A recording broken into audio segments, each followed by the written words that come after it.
kepada apa yang Tuhan ingin sampaikan kepada setiap kami pribadi lepas pribadi pada saat ini. Terima kasih Tuhan, di dalam nama Tuhan Yesus kami berdoa dan bersyukur. Amin. Silakan duduk yang kasih dalam Tuhan. Shalom. Kita bersyukur kepada Tuhan, hari ini kita akan melanjutkan eksposisi dari surat Efesus, dan hari ini kita masuk di dalam Efesus pasal 5 ayat yang pertama sampai dengan ayat yang ke-21. Saya mengajak kita membuka ayat ini, Efesus 5 ayat yang pertama sampai dengan ayat yang ke-21. Saya akan baca ayat yang ganjil, silakan jemaat bersama dengan singer untuk membaca ayat yang genap sampai dengan ayat yang ke-21. Efesus 5 ayat yang pertama sampai dengan ayat yang ke-21, demikianlah firman Tuhan. Hidup sebagai anak-anak terang. Sebab itu sebagai anak-anak yang terkasih, teladanilah Allah.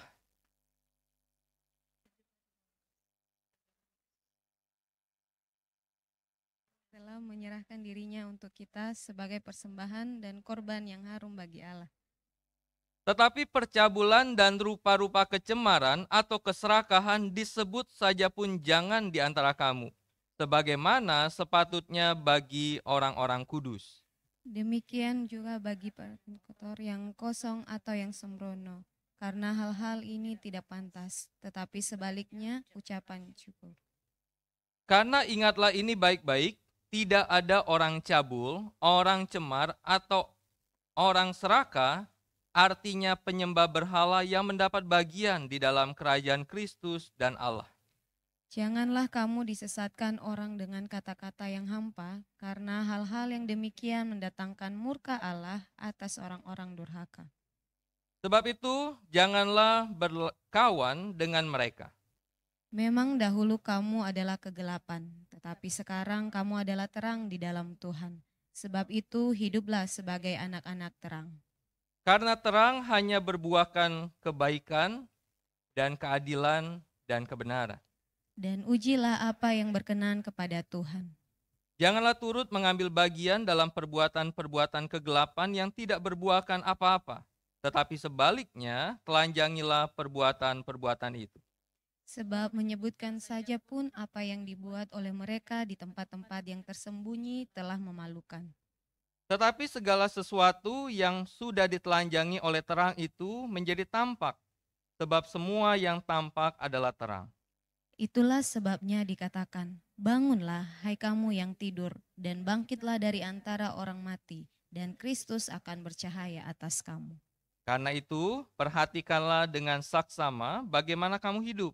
Janganlah seperti orang bebal, tetapi seperti orang bijak. Dan pergunakanlah waktu yang ada, karena hari-hari ini adalah jahat.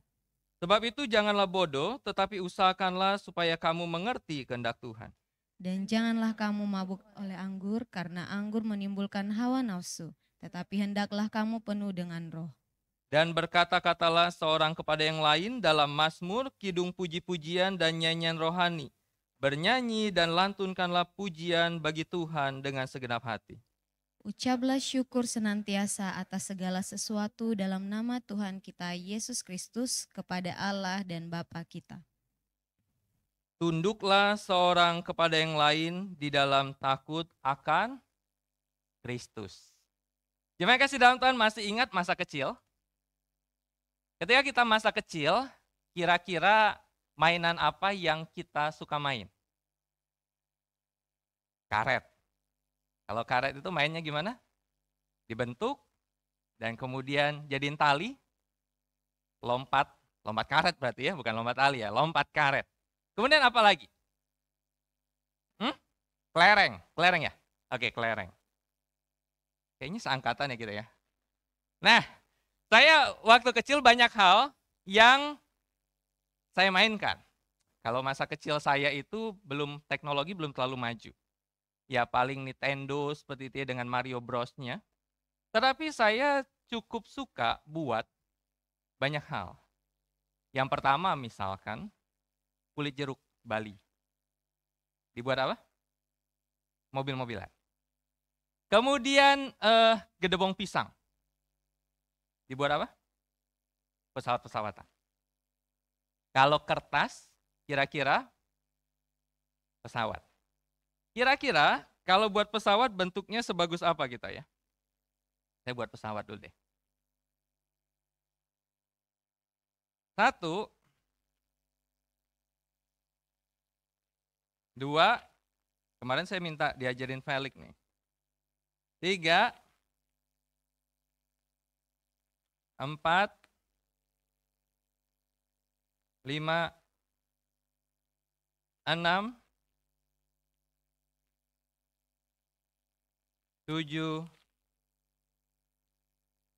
dan 8. Yang kita lakukan apa ketika udah jadi pesawat? Ini udah jadi pesawat nih ya.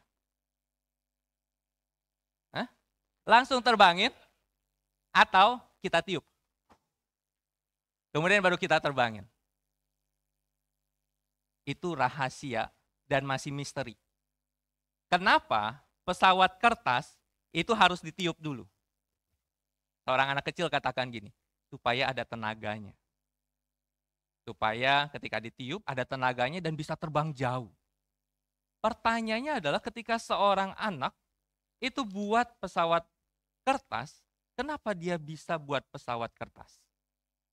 Karena ketika dia masih kecil, dia lihat sebuah benda yang terbang dan orang sebut itu pesawat. Saya waktu di Bandung, ketika ada suara pesawat, saya cepat-cepat keluar rumah. Kemudian saya sambil teriak gini, ada pesawat. Dan kemudian saya lihat pesawat itu terbang dengan tinggi dan kemudian ya sudah lewat. Kenapa seseorang bisa buat pesawat?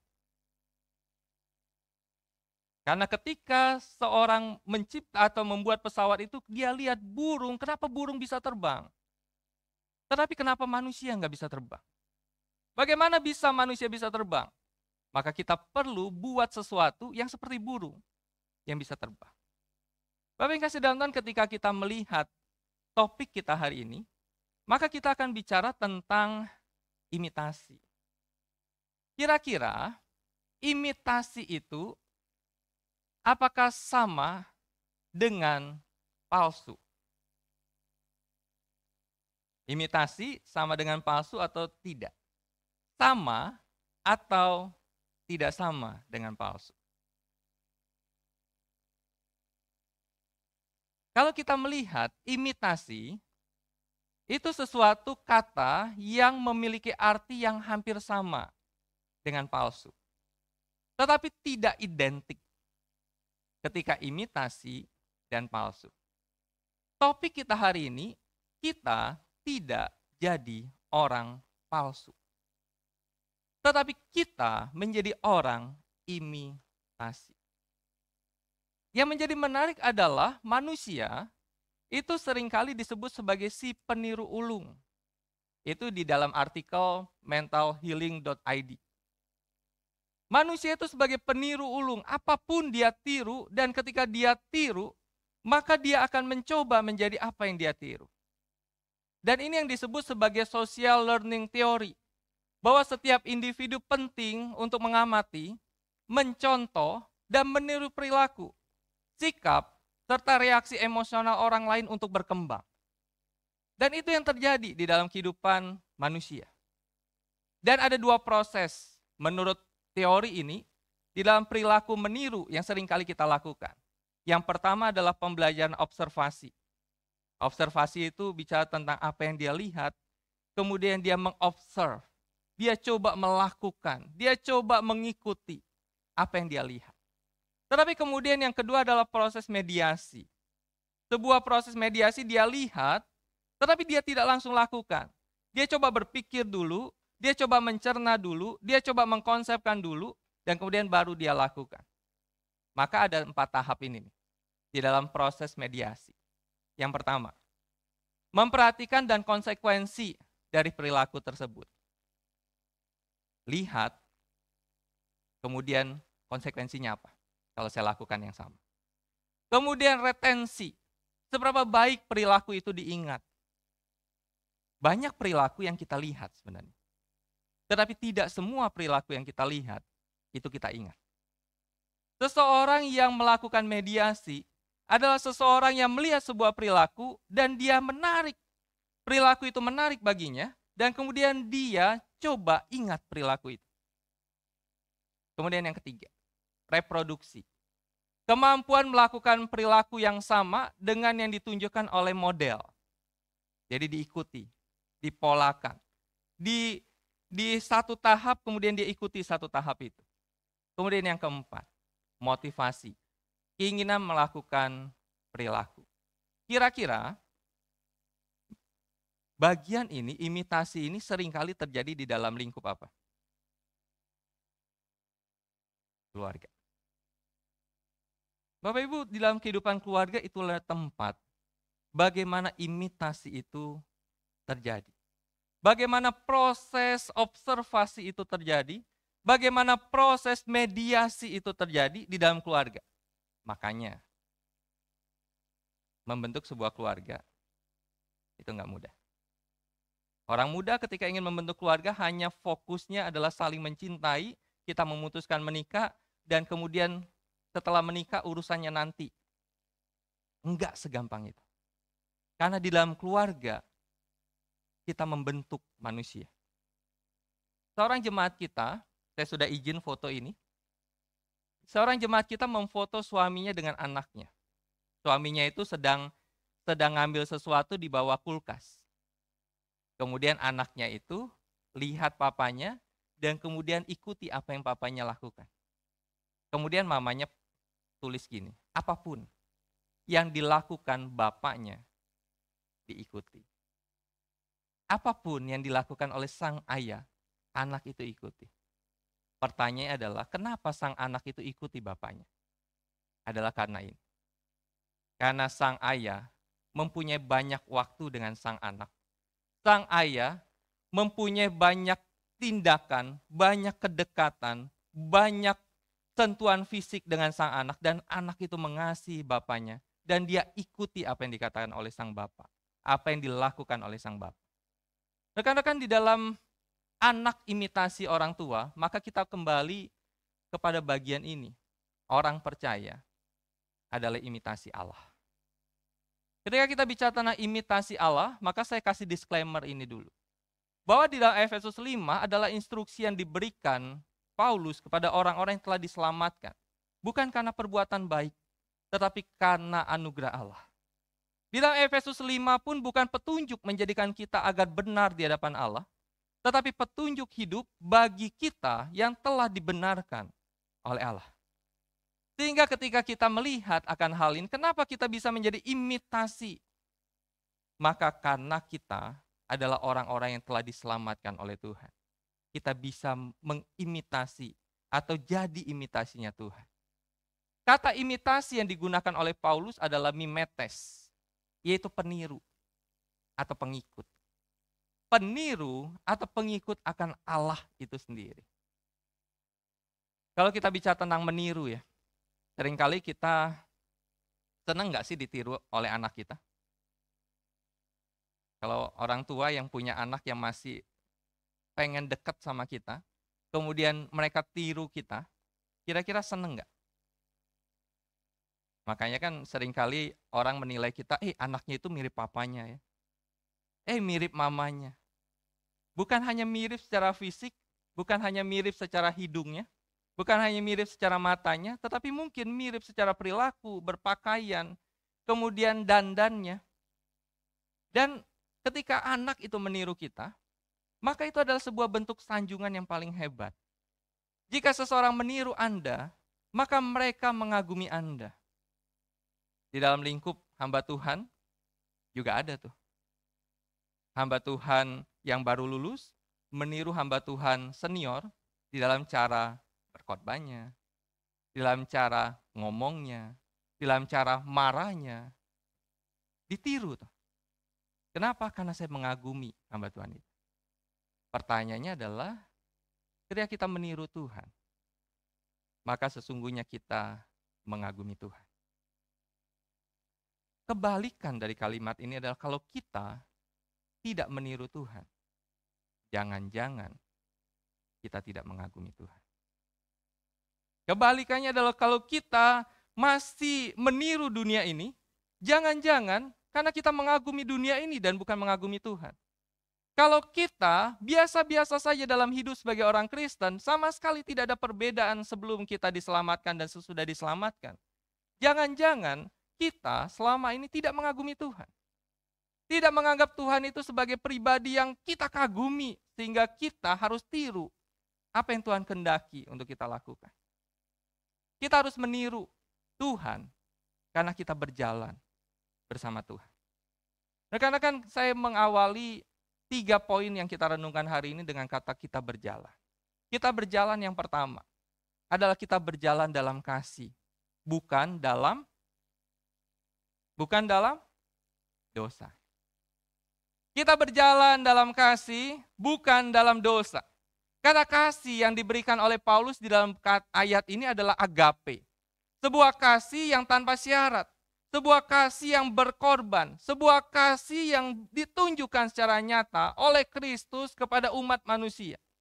Kalau kita pikir-pikir, pengorbanan apa, kasih apa yang Kristus tunjukkan di dalam kasih agape-nya kepada manusia yang tanpa syarat dan berkorban itu.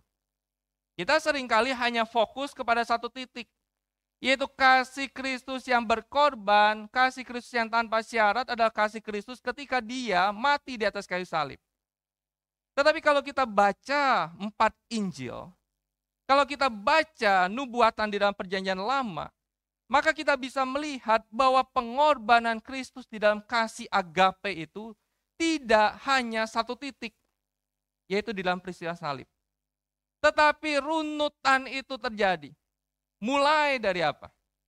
Mulai dari ketika dia mau dilahirkan.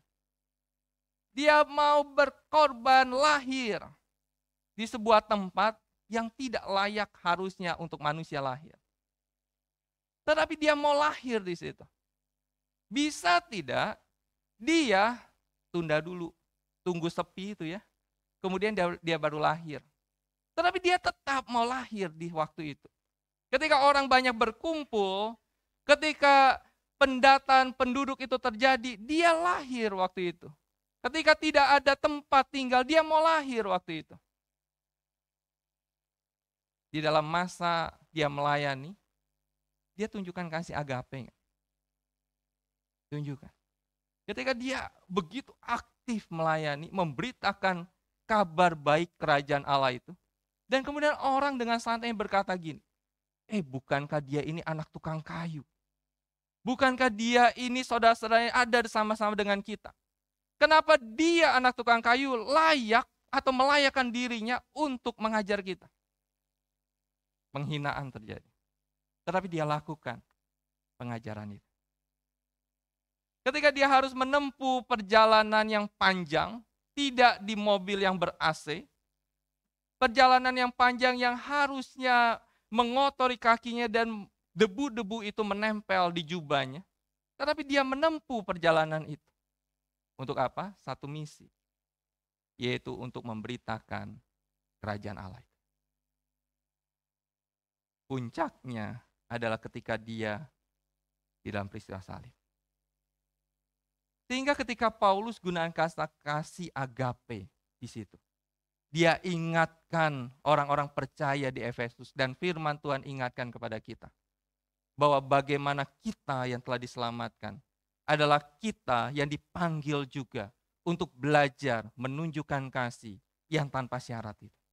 Menunjukkan kasih yang berkorban itu. Tetapi seringkali yang kita lakukan bukan kasih agape itu. Tetapi yang kita lakukan adalah kita berjalan di dalam dosa. Paulus secara praktis menunjukkan dosa apa yang dia ingin katakan di situ. Yang dia lihat terjadi pada jemaat di Efesus. Yang dia lihat banyak goda-godaan dari orang-orang untuk mengajak jemaat Efesus. Untuk kembali, bukan mengasihi Allah, bukan menjadi imitasinya Tuhan, bukan menjadi penirunya Tuhan, tetapi kembali kepada kehidupan mereka sebagai orang-orang yang seakan-akan belum diselamatkan. Maka Paulus memunculkan 3 kata di situ. Yang pertama adalah kecemaran, yaitu kenajisan dan ketidaksucian. Bapak yang kasih dalam Tuhan, di dalam Alkitab kita seringkali melihat, membaca bagaimana Allah menuntut umatnya itu untuk hidup di dalam kekudusan. Baik melalui metode secara langsung, literal, cuci tangan, gambaran bagaimana kamu harus menjaga kekudusan itu. Menjaga akan kehidupan, pernikahan, jangan menikah dengan orang-orang yang tidak mengenal Allah. Kemudian bagaimana mereka harus hidup betul-betul untuk menjaga kekudusan itu. Perjanjian baru juga seperti itu. Tuhan juga menuntut umatnya yang lebih lagi, yaitu umatnya yang telah diselamatkan oleh Kristus, untuk mereka jangan lagi hidup di dalam kenajisan dan ketidaksucian di dalam hidup mereka. Mungkin orang-orang, setiap kita berkata gini, loh, susah zaman sekarang untuk tidak hidup di dalam kenajisan dan ketidaksucian. Susah loh, saya pengen hidup kudus ya loh. Tetapi teman-teman di sekitar saya mencoba membawa saya untuk tidak hidup kudus. Lingkungan saya membawa saya untuk coba tidak hidup kudus. Susah loh, nanti kalau saya hidup kudus sendiri nih ya, saya akan jadi orang cupu. Saya akan jadi orang yang aneh di sekitar orang-orang yang lebih aneh, tetapi seakan-akan menganggap mereka tidak aneh. Gak gampang loh. Kemudian yang kedua, percabulan. Segala bentuk perbuatan seksual yang menyimpang. Bapak Ibu, saya belum pernah melihat sapi jantan kemudian kawin dengan sapi jantan. Dan jadilah, jadi apa ya? Nggak jadi apa-apa sih ya, karena sapi jantan ya. Hah? Nah, nggak pernah lihat nggak? Ayam betina, kemudian kawin dengan ayam betina, dan kemudian mereka jalan-jalan sambil pegangan tangan. Nggak pernah lihat. Saya nggak pernah lihat. Di rumah saya itu lumayan, di komplek itu lumayan banyak kucing. Tetapi saya nggak pernah lihat tuh. Kucing betina, kemudian kawin dengan kucing betina. Nggak pernah terjadi. Tetapi bagaimana dengan manusia? Apakah real segala bentuk perbuatan seksual yang menyimpang ini terjadi dalam kehidupan manusia? Yes. Saya ingat 15 tahun lalu ketika saya tulis skripsi S1 saya menulis tentang homoseksual. Nah, makanya saya bisa tahu tuh, orang-orang yang agak aneh itu karakternya gimana. Jadi saya tulis tuh. Dan manusia itu kan lakukan penyimpangan seksual kan. Seks itu sesuatu yang Tuhan kasih, anugerahkan kepada manusia. Makanya ketika seorang anak itu di dalam kandungan, kita bisa tahu dia laki-laki atau perempuan adalah dari alat seksnya itu, jenis kelaminnya. Tetapi kemudian manusia berpikir bahwa seks itu tidak hanya berlaku di dalam pernikahan, tetapi seks juga bisa berlaku di luar pernikahan. Orang masih pacaran, atas nama cinta, kemudian mereka lakukan seksual. Berantem dikit, putus, pacaran lagi dengan yang lain, atas nama cinta, hubungan seksual lagi. Itu bukan cinta. Itu gila. Tapi banyak kali orang muda jatuh di situ.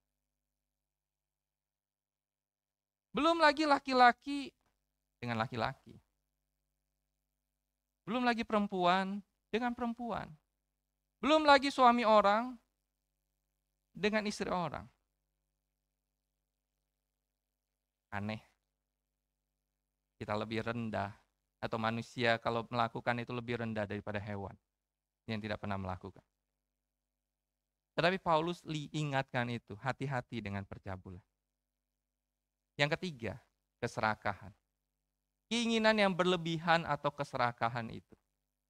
Bapak Ibu, setiap kita itu punya keinginan. Keinginan itu wajar atau enggak? Wajar lah. Keinginan untuk jadi kaya itu wajar enggak? Wajar. Keinginan punya rumah wajar enggak? Wajar. Keinginan punya pacar wajar enggak? Wajar. Amin loh, sah. Keinginan untuk menikah wajar enggak? Wajar. Tetapi ketika keinginan itu dilingkupi dengan keserakahan, Dan keserakahan itu melegalkan segala cara. Keserakahan itu bisa menghancurkan semua orang tanpa kita peduli dengan itu. Maka itu menjadi masalah. Beberapa waktu ini sedang isu hangat di Papua kan. Ketika sebuah perusahaan ingin menguasai ribuan hektar dan menggundulkan dan diganti dengan kebun sawit. Dan dia tidak peduli lingkungan, dia tidak peduli dengan perubahan iklim, yang penting dia peduli dengan keuntungan. Begitu manusia itu serakah.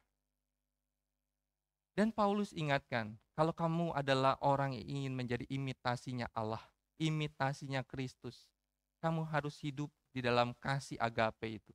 Kasih yang tanpa syarat dan berkorban itu di dalam hidupmu. Sama seperti Kristus yang telah mati di salib karena kasihnya yang teramat besar bagimu. Dan kamu belajar untuk menunjukkan kasih yang kamu terima di dalam hidup. Kemudian yang kedua. Yang kedua apa? Kita baca sama-sama. Berjalan dalam terang, bukan dalam kegelapan. Kata terang di situ menggunakan kata pos, yang berarti cahaya atau terang yang menunjukkan kebenaran dan kesucian. Itu terang. Kemudian kata kegelapan di sana menggunakan kata skotos, yang berarti kegelapan, ketidakpastian, ketidaktahuan atau kejahatan. Dan Paulus sama seperti tadi kasih dan dosa, bagian ini dia mengkontraskan antara terang dan gelap di dalam hidup anak-anak Tuhan. Paulus katakan karena kamu itu adalah anak-anak terang.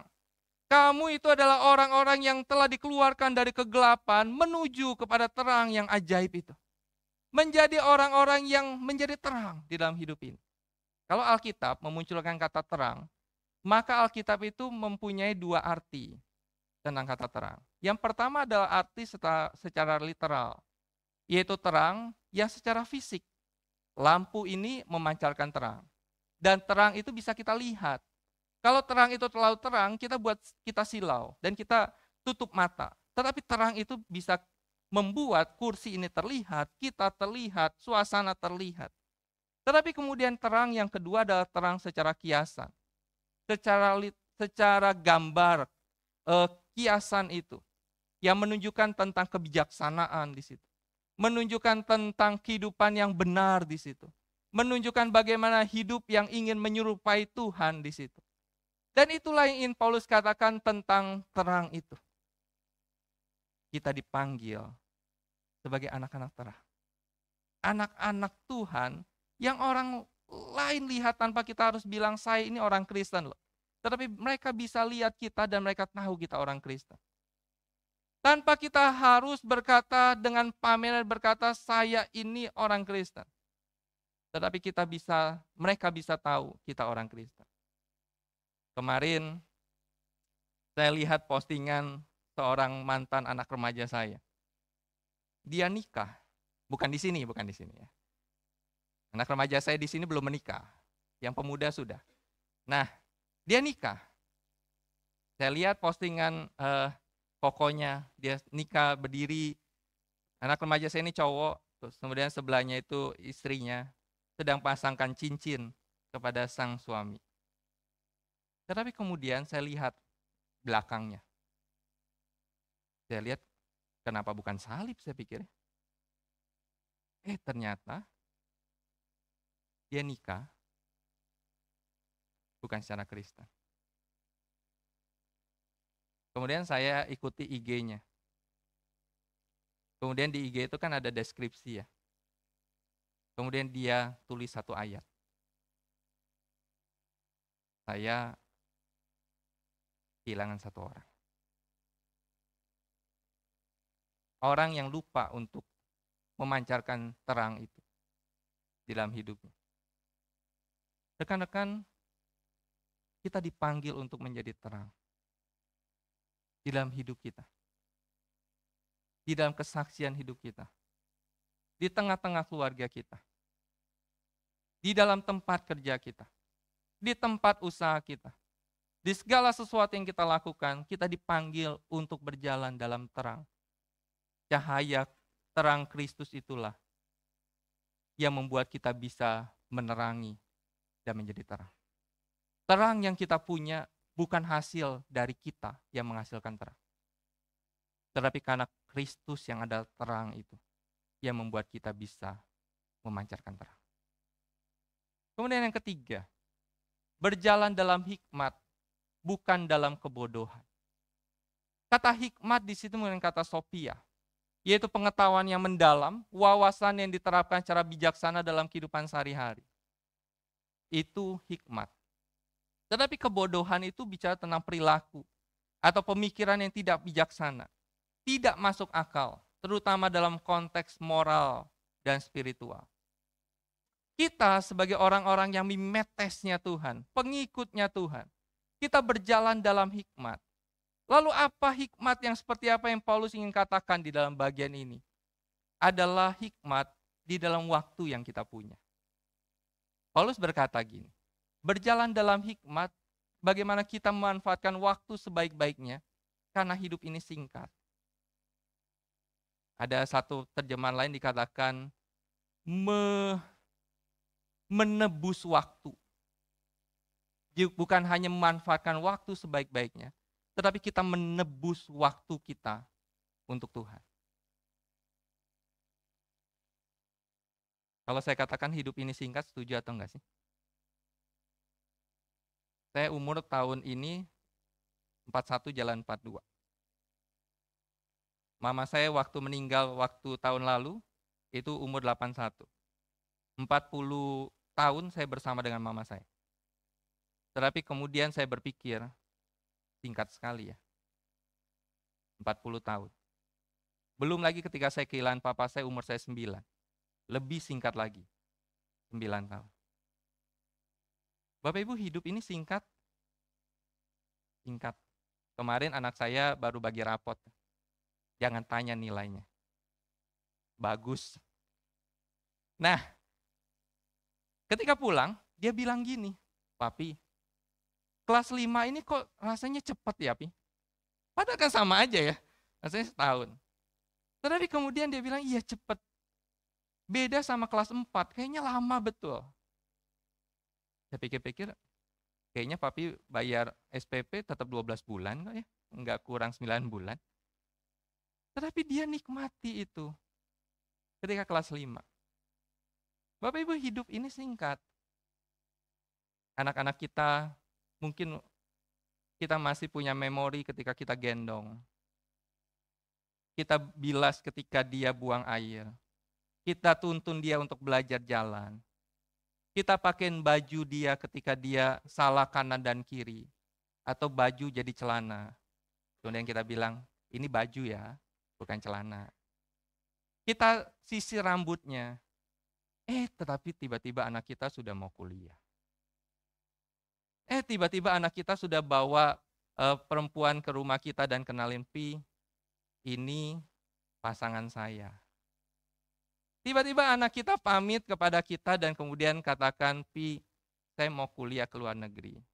Pi, saya mau kerja di luar kota. Kemudian kita memori lagi dan katakan, iya ya, hidup ini singkat. Ketika hidup ini singkat, apa yang kita lakukan?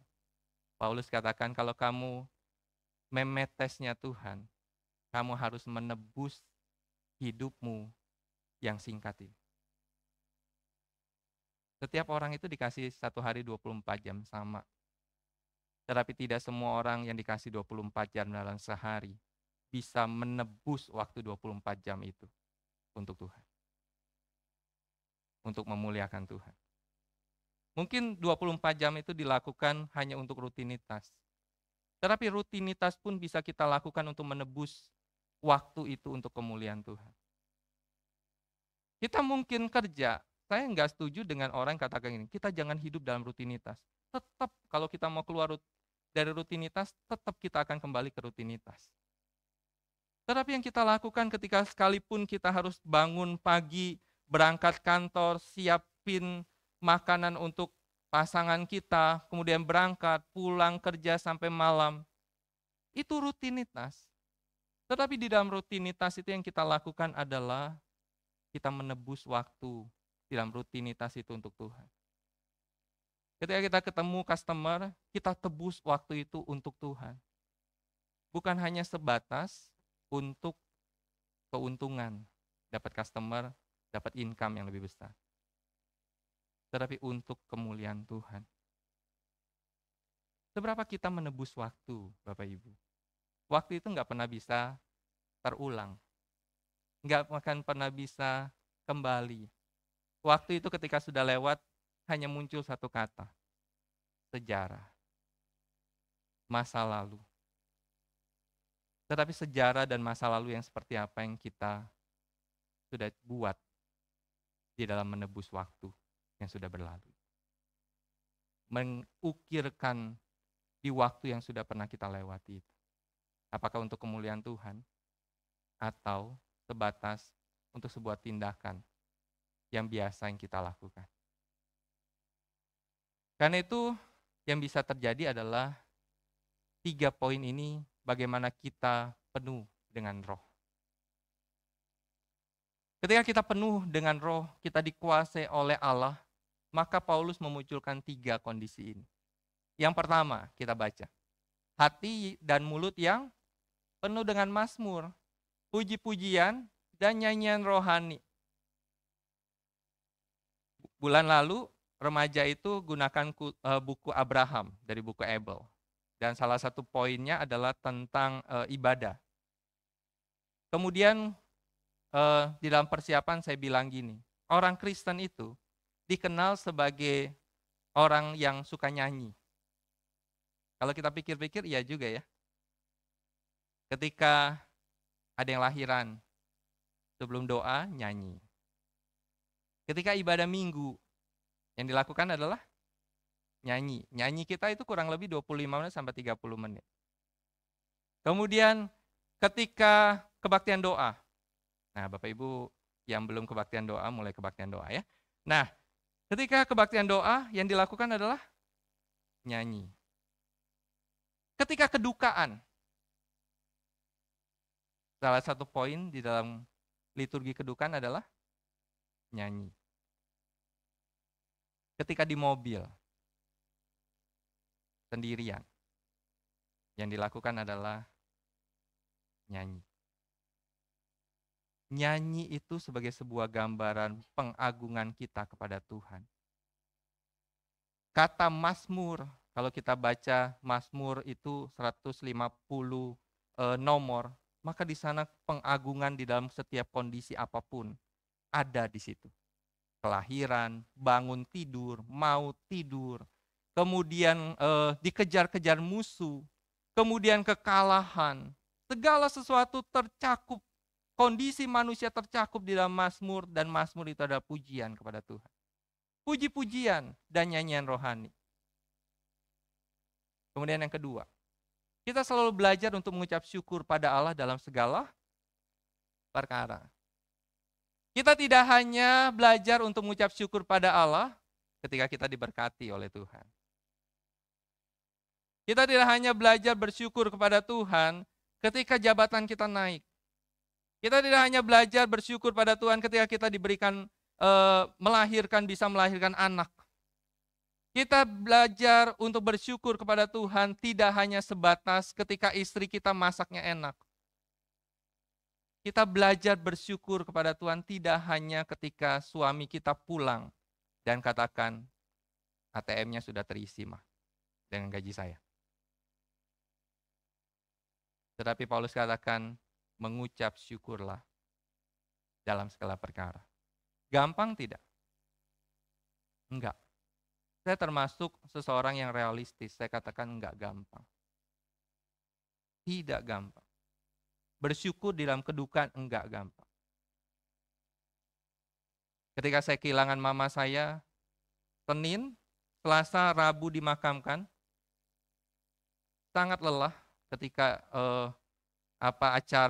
acara kedukaan itu.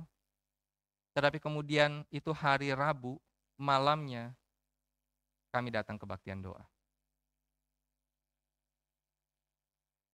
Dan saya nikmati bersama dengan Tuhan di dalam momen itu. Kedukaan masih. Tetapi saya belajar di tengah-tengah kedukaan itu, segala perkara, saya bisa belajar bersyukur kepada Tuhan.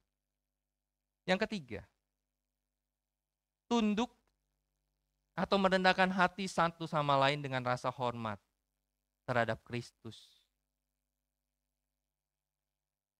Tunduk dan rendah hati karena rasa hormat terhadap Kristus. Gampang gak sih tunduk atau merendahkan hati satu sama lain? Gampang gak? Kalau sama atasan mungkin lebih gampang ya. Kalau nggak tunduk dengan kerendahan hati kan kena SP1 ya. Atau dipanggil ke kantor, ke kantor saya ya. Tetapi suami dengan istri, gampang nggak untuk tunduk merendahkan hati satu sama lain karena rasa hormat terhadap Kristus? Kalau tidak pandang Kristus, nggak gampang. Apalagi sebagai suami. Dengan sebuah kata Alkitab katakan suami adalah kepala atas istri. Nggak gampang. Tetapi karena memandang pada Kristus, sang suami belajar untuk tunduk satu sama lain karena hormat pada Kristus. Douglas Mangum berkata gini, mereka kita baca sama-sama ya. Kata mereka itu kita ganti dengan kata saya. Ya. 1, 2, 3. Saya yang dipenuhi dengan roh, tidak peduli apa ambisi atau kemuliaan pribadi. Sebaliknya, saya bersedia merendahkan diri dan tunduk kepada orang lain. Saya tunduk karena pemahaman saya tentang Yesus menunjukkan kasih sejati dengan memberikan nyawanya. Saya dipenuhi Roh Kudus, tidak peduli ambisi atau kemuliaan pribadi. Sebaliknya, saya bersedia merendahkan diri dan tunduk kepada orang lain. Saya tunduk karena pemahaman saya tentang Yesus. Yesus pun bukan hanya tunduk, tetapi dia menyerahkan nyawanya untuk menebus saya yang berdosa. Ini yang kita pelajari hari ini. Menjadi mimetes peniru Allah. Kita berjalan dalam kasih dan bukan dalam dosa. Kita berjalan dalam terang, bukan dalam kegelapan. Kita berjalan dalam hikmat, bukan dalam kebodohan. Karena itu jadilah orang Kristen yang mengimitasi atau meniru karakter Allah dalam hidup kita sehari-hari. Joyce Meyer katakan, bagaimana kita bisa mengimitasi atau meniru Tuhan? Maka Joyce Meyer katakan, saat bangun pagi, buatlah keputusan mengasihi Tuhan. Dan lakukan yang terbaik dalam pekerjaanmu. Tuhan akan menyempurnakan. Pada akhirnya refleksi pribadi saya adalah gini. Kita dipanggil menjadi orang Kristen yang mengimitasi atau meniru Allah dengan segala aspek kehidupan kita dengan menyatakan kasih, memancarkan terang dan kebijaksanaan untuk mengerti dan melakukan kehendak Tuhan. Ini bisa terjadi ketika kita mempunyai hubungan yang intim dengan Tuhan.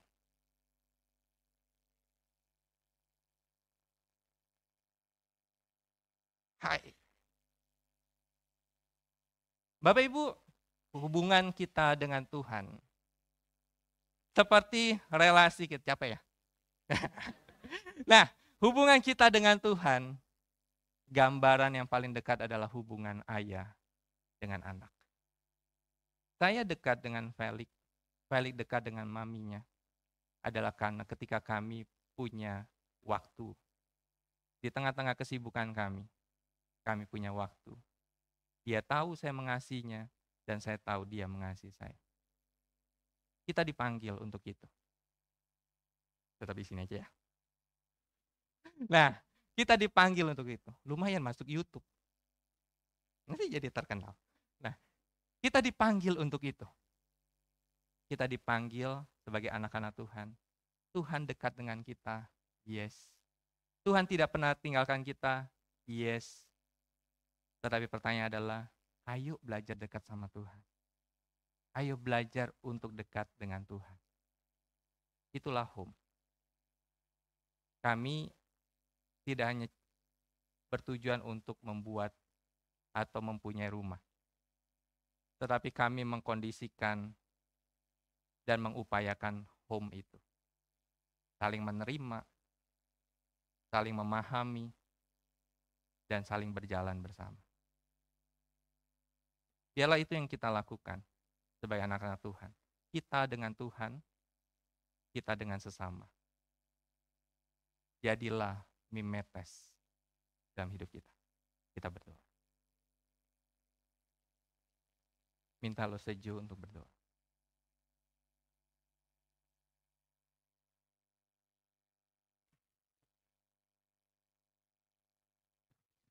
Bapa dalam surga, terima kasih karena kami sudah diangkat menjadi anak-anak-Mu. Kami sudah dibebaskan dari segala dosa yang seharusnya kami binasa. Tuhan, ampuni kami apabila kami menyepelekan hal ini. Kami tidak berusaha untuk dekat dengan Engkau. Kami tidak berjuang untuk lebih mengenal Engkau. Kiranya Engkau akan memberikan kepada kami kesadaran dan juga hati yang mau terus dekat dengan Engkau. Sehingga kami bisa, apapun yang kami perbuat dan lakukan, sama seperti Engkau yang adalah Bapa kami, Allah kami. Terima kasih Tuhan untuk firman-Mu. Di dalam nama Tuhan Yesus kami berdoa. Amin. Saya serahkan.